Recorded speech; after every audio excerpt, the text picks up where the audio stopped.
Okay, I'd like to do a little tutorial on the speaker cables. Okay, a lot of people are saying that it's not worth it to spend the extra money on larger gauge speaker wire.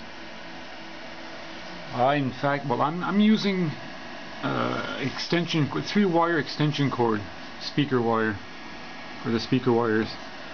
I use the new trick connectors, and I have four of them. I have I got 4 25 footers and 4 35 footers, and I bought these connectors to hook up end to end also, if I can find them here.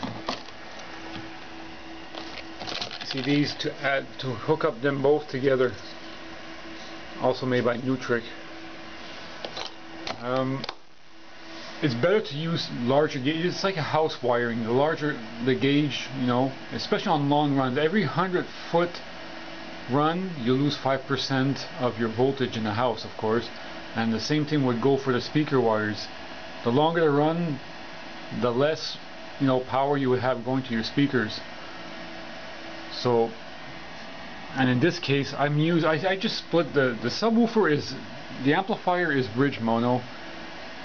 And instead of running from one speaker to the other, because in the long run you would lose on the second subwoofer, it's on a longer run.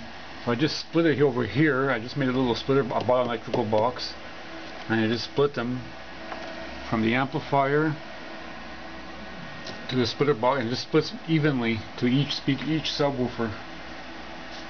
And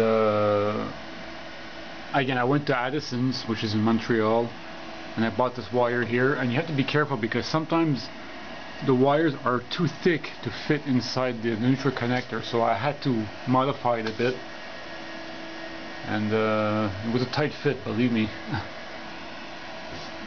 It worked out well. It works well. I mean, it does give an extra punch when the wire is thicker, believe me.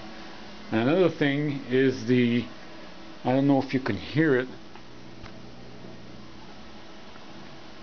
feedback. Well, the grounding, sometimes you hear it through the speaker ground loops.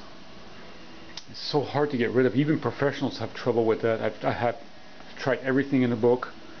I've tried putting all the AC together, all the speakers together separately, and I'm using XL. Everything is balanced, and I personally think the culprit is the Behringer equipment. It's so damn cheap. But in any situation, you run into that, and it's so hard to get rid of sometimes. Sometimes when you hear a subtle ground loop, you just leave it alone and live with it. But when it's loud, then you know you have problems. So again, those two little problems. Okay, that's it.